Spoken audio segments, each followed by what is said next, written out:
Cricket જગતનો mini world cup ગણાતી tournament એટલે આઈસીસી ચેમ્પિયન્સ ટ્રોફી। આજે ભારત અને ન્યૂઝીલેન્ડ ચેમ્પિયન્સ ટ્રોફીની ફાઇનલમાં એકબીજા સાથે ટકરાશે। 25 વર્ષ પછી ફરી બંને દેશ ચેમ્પિયન્સ ટ્રોફીની ફાઇનલમાં એકબીજા સામે મેદાને પડશે। દુબઈના મેદાન ખાતે બપોરે 2:30 કલાકે ફાઇનલ મેચની શરૂઆત થવાની છે। બંને ટીમના ટ્રેક રેકોર્ડની વાત કરીએ તો આઈસીસી ટુર્નામેન્ટના નોકઆઉટ મેચમાં ન્યૂઝીલેન્ડે જ ભારતને સૌથી વધારે મુશ્કેલીમાં મૂક્યું છે। ટીમ ભારતે 2019 વન ડે વર્લ્ડ કપની સેમીફાઇનલ અને 2021 વર્લ્ડ ટેસ્ટ ચેમ્પિયનશિપની ફાઇનલમાં ન્યૂઝીલેન્ડે હાર આપી હતી। આઈસીસી નોકઆઉટ મેચમાં ભારત ન્યૂઝીલેન્ડ વચ્ચે 4 મેચ રમાઈ છે, જેમાં 1 મેચ ભારતે જીતી હતી। 3 મેચ ન્યૂઝીલેન્ડ જીત્યું છે। તમામ આઈસીસી ટુર્નામેન્ટમાં ભારત અને ન્યૂઝીલેન્ડ વચ્ચે 16 મેચ રમાઈ છે, જેમાં ન્યૂઝીલેન્ડ 10 મેચમાં જીત્યું અને ટીમ ઇન્ડિયા ફક્ત 6 મેચમાં જીત્યું। જો કે બંને આઈસીસી ઓડીઆઈ ટુર્નામેન્ટમાં સમાન સંખ્યામાં મેચ જીતી છે।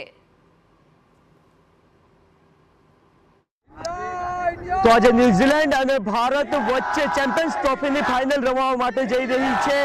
બપોરે 2:30 કલાકે એની શરૂઆત થશે ને એ પહેલા દેશભરમાં યુવાનો જે છે એમાં ખાસ ઉત્સાહ જોવા મળી રહ્યો છે, કારણ કે છેલ્લે 2024ની જે T20 વર્લ્ડ કપની ફાઇનલ અને ત્યારબાદ દેશભરમાં એક ખુશીની લાગણી જોવા મળી હતી। આજે ફરી એકવાર એ જે સ્થિતિ આવી છે, ચેમ્પિયન્સ ટ્રોફીની ફાઇનલ રમવા માટે જઈ રહી છે અને દેશના યુવાનોમાં ઉત્સાહ જોવા મળી રહ્યો છે।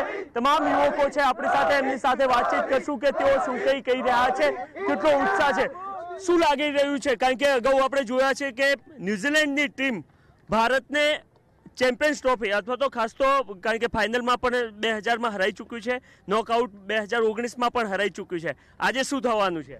તમે જોઈ લેજો કે ઇન્ડિયા ટોસ જીતશે, બોલિંગ લેશે અને આજના પરફોર્મન્સમાં સામીનું બહુ મહત્વ રહેશે। હાર્દિક પંડ્યાનો પણ રોલ સારો રહેશે અને આપણે 100% જીતીશું જ।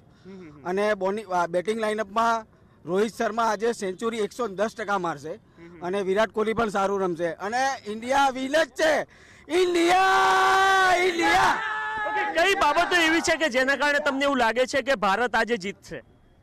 ભારત તો જીતવાનું જ છે। જેમ કે ભાઈએ કીધું, રોહિત શર્મા 110% સેન્ચુરી મારશે જ આજે અને જેમ કે શમીનું કીધું એ મેઇન રોલ હશે શમીનો અને હાર્દિક પાંડ્યા, કેએલ રાહુલ બધાથી આશા છે અને બધા સારું કરશે। પરંતુ ન્યૂઝીલેન્ડની ટીમ જે છે એ ખૂબ સારું રમતી આવી છે। છેલ્લે વર્લ્ડ કપમાં જોઈ લો, આની લીગ મેચ જે હતી એમાં પણ સારું એવું ભારત સામે રમ્યું હતું। અગાઉની પણ મેચોમાં ભારત સામે ખૂબ સારું તેઓ રમે છે। એક થોડો ઘણો પણ ડર ખરો એક કાળા કલરના કપડાવાળા લોકોથી? ડરની કોઈ વાત નથી, બટ સૌથી મહત્વની વાત એ છે કે ઇન્ડિયાનો 12th મેન છે એની ઓડિયન્સ, રાઈટ?